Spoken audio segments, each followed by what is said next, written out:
Hello everyone, मैं महेंद्र विक्रम सिंह आप सभी का अपने यूट्यूब चैनल मेरी क्लास में स्वागत करता हूं। तो बढ़ते हैं 11 जून की करंट अफेयर्स की ओर। सभी लोग नोटबुक लेकर ही बैठा करें। जो भी आपको पॉइंट्स इंपॉर्टेंट लगते हैं इसमें नहीं लिखे हैं, आप उन्हें तुरंत नोट कर लिया करिए। तो बढ़ते हैं पहले क्वेश्चन की ओर। मंगल मिशन को लॉन्च करने वाला प्रथम अरब देश कौन सा बना है? तो बना गा लॉन्च करने की तैयारी करने वाला कौन सा देश बना है? ए संयुक्त अरब अमीरात, बी कतर, सी ईरान, डी मिस्र। तो कौन सा राज्य बना देश बना है? ए संयुक्त अरब अमीरात ने हाल ही में जुलाई में मंगल मिशन लॉन्च करने की घोषणा की है। जुलाई में ही दो देश और मंगल मिशन लॉन्च करने जा रहे हैं। एक देश है आपका चाइना। चाइना ने अपने मंगल मिशन का नाम तिहान येन रखा है। क्या रखा है? तो तिहान येन इन्होंने नाम रखा है, तो नोट कर लीजिएगा। मंगल मिशन का नाम क्या रखा है? तिहान येन चाइना ने अपने मंगल मिशन का नाम रखा है। जबकि अमेरिका भी जुलाई में मंगल मिशन लॉन्च करने वाला है। तो दोनों देश ही मंगल मिशन लॉन्च करने वाले हैं। तो हाल ही में किसने लॉन्च किया है? संयुक्त अरब अमीरात ने इसको लॉन्च किया है। संयुक्त अरब अमीरात पहला अरब देश बनेगा जो मंगल मिशन को लॉन्च करेगा। पहला अरब देश बन जाएगा मंगल मिशन को लॉन्च करने वाला। तो इंपॉर्टेंट है। अगला प्रश्न लेते हैं। अगला प्रश्न है, जम्मू कश्मीर उच्चतम न्यायालय का मुख्य न्यायाधीश किसे चुना गया है? ए अब्दुल करीम, बी मुस्तबा हुसैन, सी जावेद इकबाल वानी, डी जावेद अख्तर।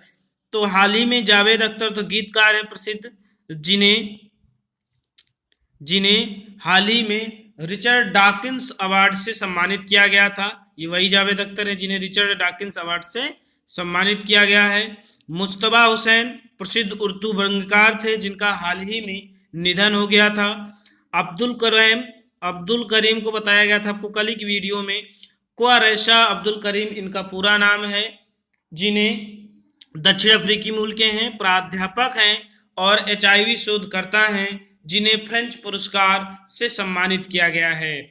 तो बचे केवल जावेद इकबाल वानी। तो जावेद इकबाल वानी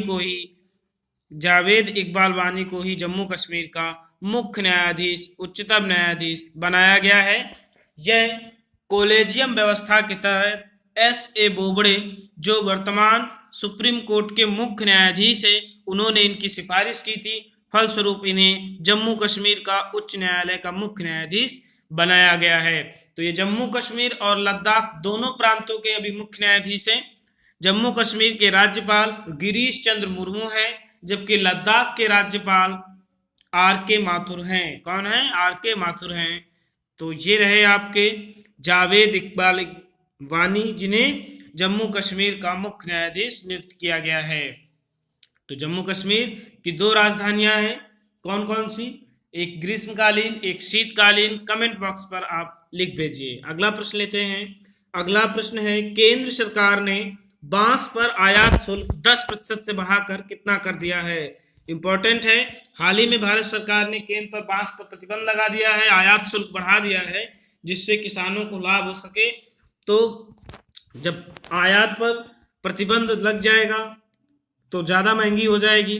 तो इससे क्या होगा? घरेलू किसानों को लाभ मिलेगा। जैसे मान लीजिए कोई बाहर से आयात कर रहा है, वो महंगी चीज़ मिलेगी, तो फिर घरेलू चीज़ें हम लोग लेने लगेंगे जो सस्ती हो जाएगी। तो अभी तक ये टैक्स कितना था?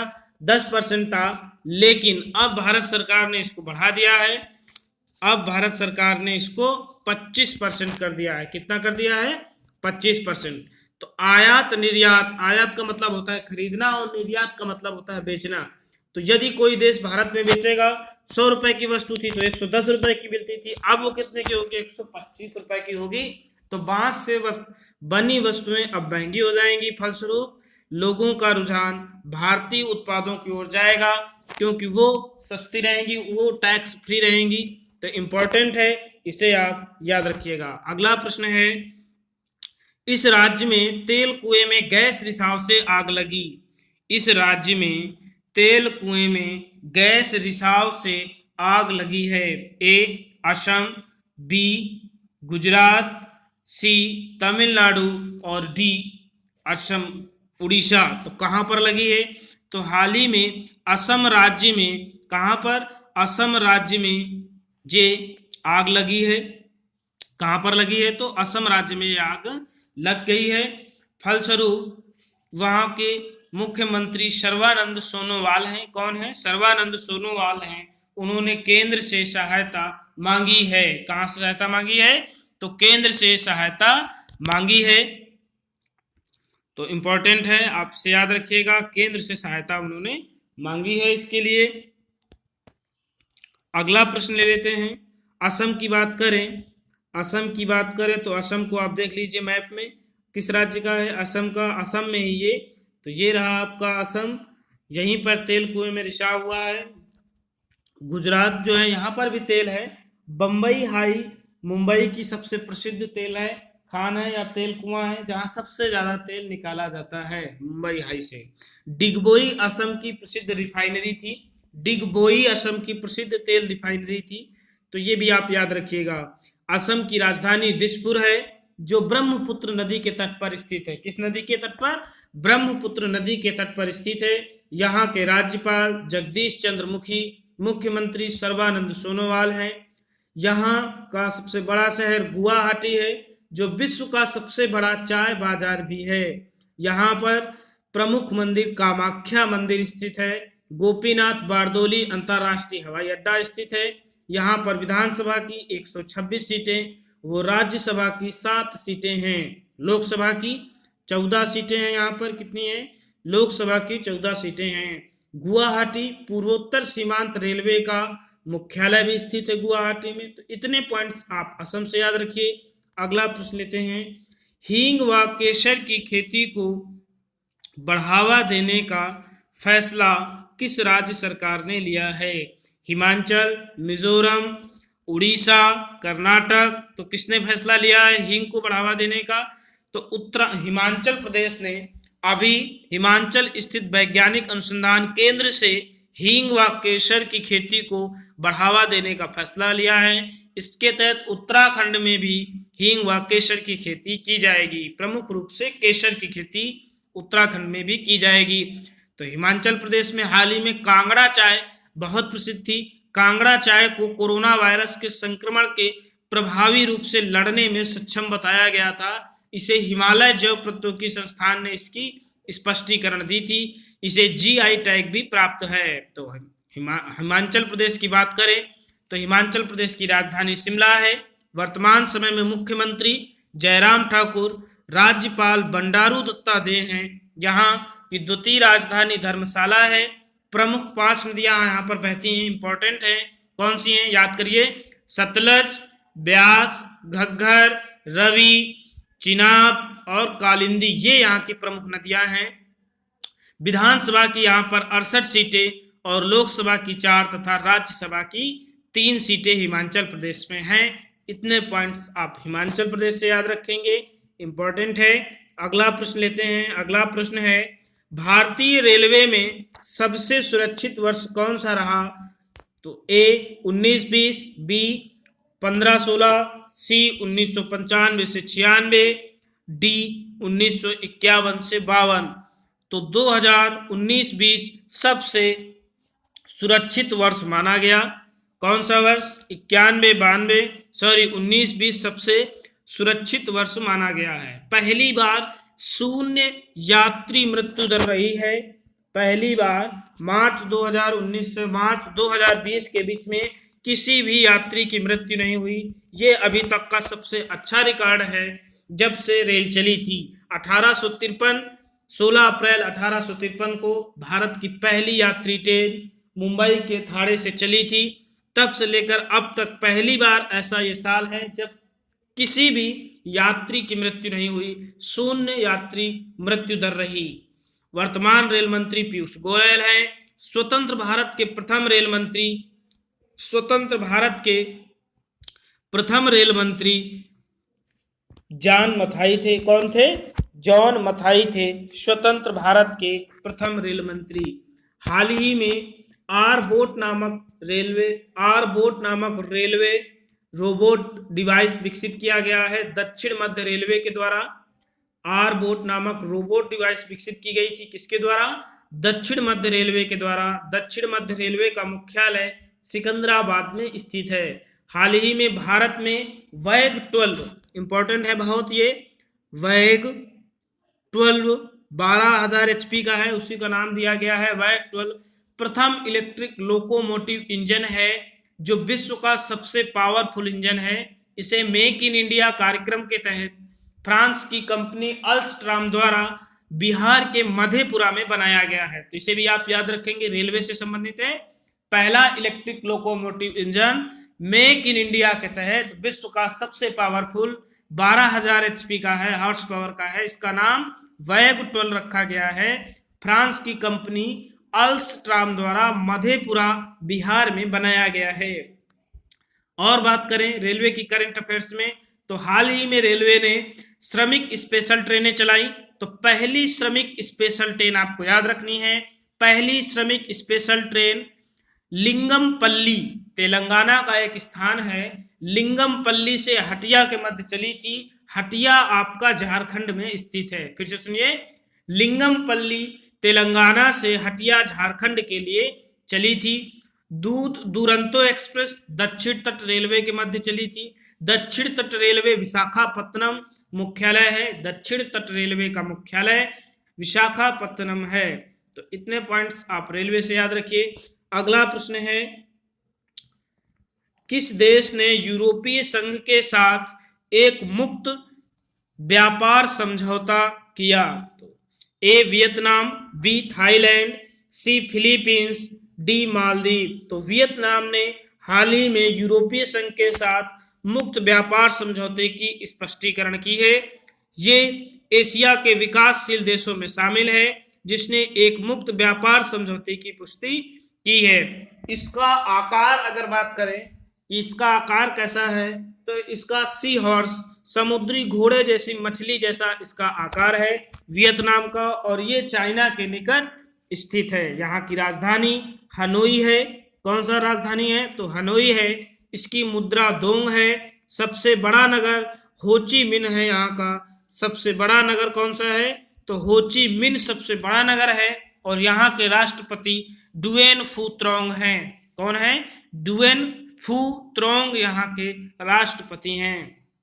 अब बात करते हैं यूरोपीय संघ की। तो यूरोपीय संघ की स्थापना रोम की संधि के तहत 1957 में हुई थी। वास्तविक स्वरूप लेने में यह 1 नवंबर 1993 को आया। वास्तविक आधारशिला इसकी नीदरलैंड में रखी गई थी। वर्तमान समय में इसके 27 देश हैं। यह 27 देशों का राजनीतिक आर्थिक मंच है। 1999 में इसने यूरो नामक एक साझा मुद्रा भी जारी की। कौन सी? यूरो नामक एक साझा मुद्रा इसने जारी की। तो ये भी इंपॉर्टेंट है। वर्तमान समय में इसकी अध्यक्ष प्रमुख उर्सुला वान डेर लेयन है, पहली महिला अध्यक्ष बनी है। उर्सुला वान डेर लेयन ये जर्मनी की हैं। फिर से सुनिए, Ursula van der Leyen Germany की पहली इसकी प्रमुख है। इसका मुख्यालय ब्रुसेल्स में स्थित है। तो आप इतने पॉइंट्स इससे याद रखिएगा, इंपॉर्टेंट है। अगला प्रश्न है, वीडियो अच्छी लगे तो लाइक सब्सक्राइब करें, दोस्तों को शेयर करें। पर ड्रॉप मोर क्रॉप इंपॉर्टेंट है। पर ड्रॉप और मोर क्रॉप नामक जो योजना है, भारतीय प्रधानमंत्री किसान सिंचाई योजना के तहत इसे कितने रुपए आवंटित किए गए हैं? तो इंपॉर्टेंट है, प्रधानमंत्री किसान सिंचाई योजना को कितने रुपए आवंटित किए गए पर ड्रॉप मोर क्रॉप के तहत? तो 4,000, 5,000 करोड़, 10,000, कोई नहीं। तो 4,000 करोड़ रुपए इसको प्रदान किए गए हैं। 4,000 करोड़ रुपए इसको प्रदान किए गए हैं। भारत सरकार ने 2020-21 के तहत इस योजना को प्रदान किया है। इसका उद्देश्य क्या है? उर्वरक उपयोग, श्रम व्यय और लागत को कम करना इसका उद्देश्य है। इसके तहत एक सूक्ष्म निधि का गठन, सूक्ष्म सिंचाई निधि का गठन किया गया था, जिसके तहत संसाधन जुटाने और सूक्ष्म सिंचाई के लिए विस्तार किया जाएगा। सूक्ष्म सिंचाई निधि का से लाभ उठाने वाले 2 राज्य हैं, तमिलनाडु और आंध्र प्रदेश, जिसने सूक्ष्म सिंचाई निधि का अभी तक प्रयोग किया है। तो कौन से हैं? तमिलनाडु है और आपका आंध्र प्रदेश है। 2 ऐसे राज्य हैं। तो यह इंपॉर्टेंट है, आप याद रखिएगा। अगला प्रश्न है, कॉस्ट ऑफ लिविंग सर्वे के अनुसार विश्व का सबसे महंगा शहर, मतलब रहने के लिए, भोजन आवास की दृष्टि से, भोजन आवास व्यवसाय की दृष्टि से कौन सा शहर सबसे महंगा शहर घोषित किया गया है? तो इसकी रिपोर्ट मर्सर जारी करता है। कौन जारी करता है? मर्सर इसकी रिपोर्ट जारी करता है। मर्सर नामक संस्था ने इसकी रिपोर्ट हाल ही में जारी की, जिसमें विश्व का सबसे महंगा शहर हांगकांग को घोषित किया है। किसे? हांगकांग को विश्व का सबसे महंगा शहर, जबकि दूसरे नंबर पर आसगाबाद है। कौन सा है? दूसरे नंबर पर आसगाबाद है। मुंबई भारत का सबसे महंगा शहर है, इसे भारत का सबसे महंगा शहर घोषित किया गया है।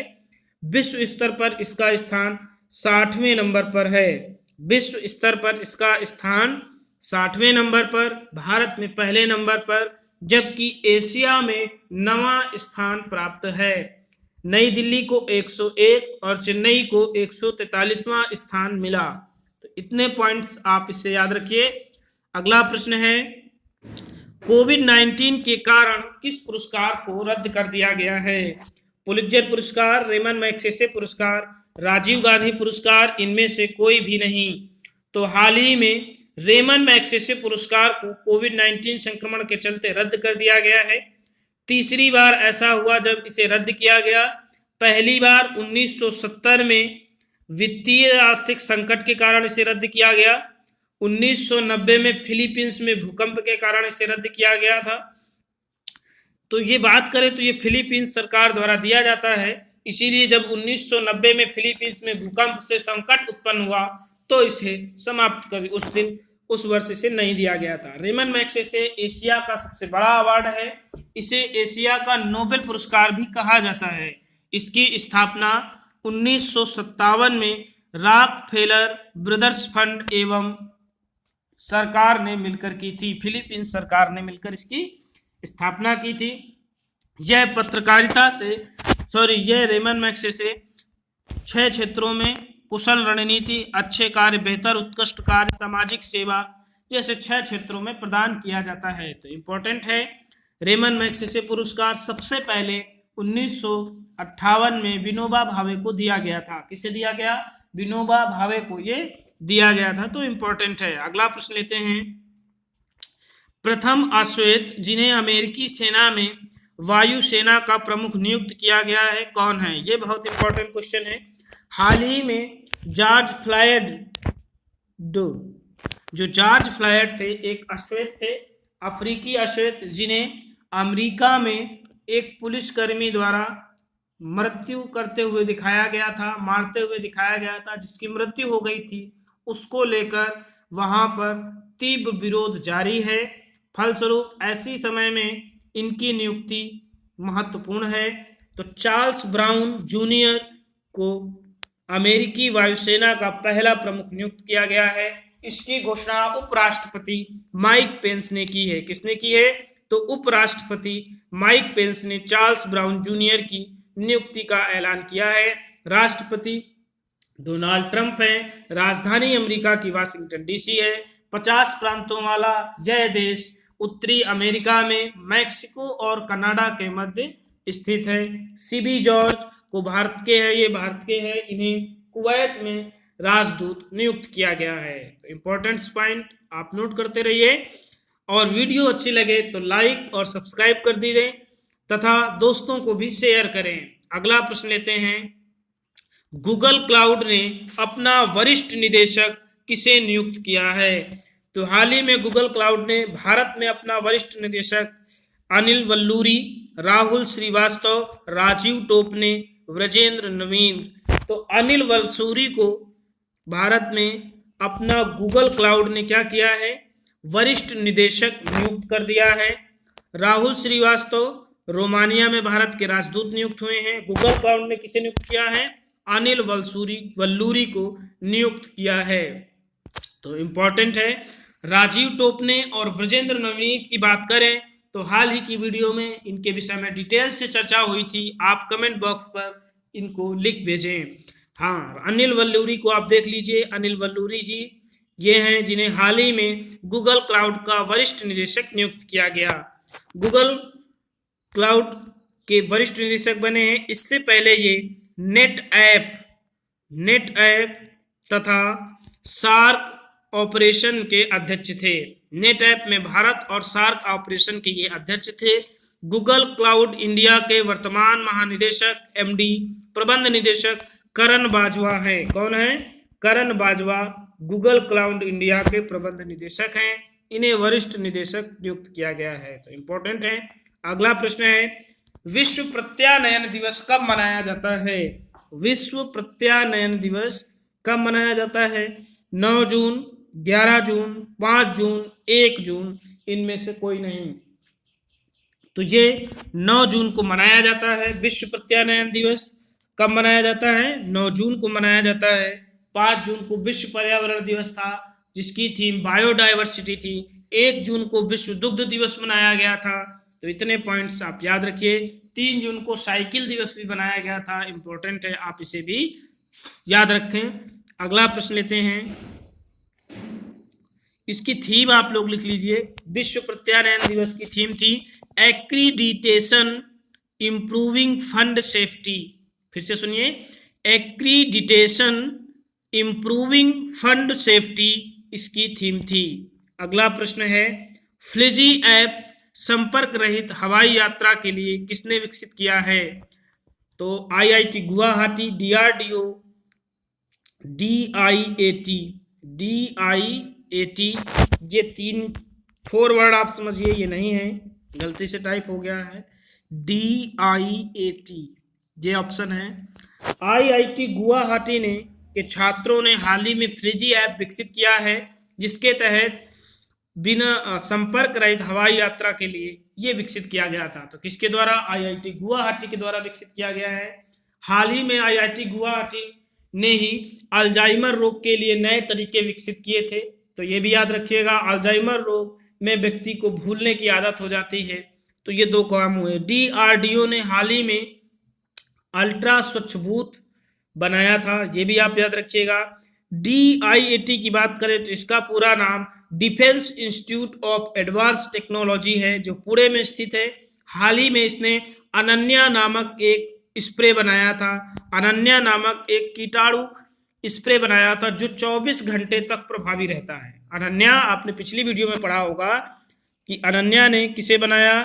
तो कीटाणु रहित स्प्रे था ये। इसे डायट ने ही बनाया है, पुणे में स्थित है। Defence institute of advance technology Pune ने इसे बनाया है। यह रक्षा मंत्रालय के तहत कार्यरत है। इसकी स्थापना 1952 में हुई थी। अनन्या एक जल आधारित स्प्रे है जो 24 घंटे तक प्रभावी रहता है, और इस स्प्रे की मनुष्य के प्रति प्रभाव नगण्य है। ये इंपॉर्टेंट है, इसलिए इसे भी आप याद रखिएगा। अगला प्रश्न ले लेते हैं, किसे नासा विशिष्ट सेवा पदक से सम्मानित किया गया है? रंजीत कुमार, के सिवान, आभास झा, अनिल किशोर। तो हाल ही में रंजीत कुमार को नासा के विशिष्ट सेवा पदक से सम्मानित किया गया है। किस सेवा पदक से? तो विशिष्ट सेवा पदक है, उससे इन्हें सम्मानित किया गया है। ये भारतीय एरोस्पेस उद्यमी हैं, जिन्होंने कई क्षेत्रों में कार्य किया है, इसलिए इन्हें नासा द्वारा ये सम्मान दिया गया है। के सिवान इसरो भारतीय अंतरिक्ष स्पेस एजेंसी के अध्यक्ष हैं। इसरो की स्थापना 1969 में हुई थी और इसका मुख्यालय बंगलौर में स्थित है। आभास झा विश्व बैंक द्वारा इन्हें दक्षिण भारतीय एशिया क्षेत्र का जलवायु परिवर्तन एवं आपदा प्रबंधन का अध्यक्ष चुना गया है। अनिल किशोर इन्हें एनडीबी का उपाध्यक्ष चुना गया है। न्यू डेवलपमेंट बैंक का उपाध्यक्ष चुना गया है, जबकि अध्यक्ष मार्कोस प्राड ट्राइजो को चुना गया है। तो इतने पॉइंट्स आप इनसे याद रखिएगा। राजीव कुमार को देख लीजिए, ये नेवी में थे। इन्हें हाल ही में नासा विशिष्ट सेवा पदक से सम्मानित किया गया है। वीडियो अच्छी लगे तो लाइक सब्सक्राइब करिए, दोस्तों से शेयर करिए, उन्हें प्रेरित करिए वीडियो देखने के लिए। आप लोगों के लिए ये वीडियो बहुत ही इम्पोर्टेंट महत्वपूर्ण साबित होगी। अगले एग्जामों में निश्चिंत रहिए,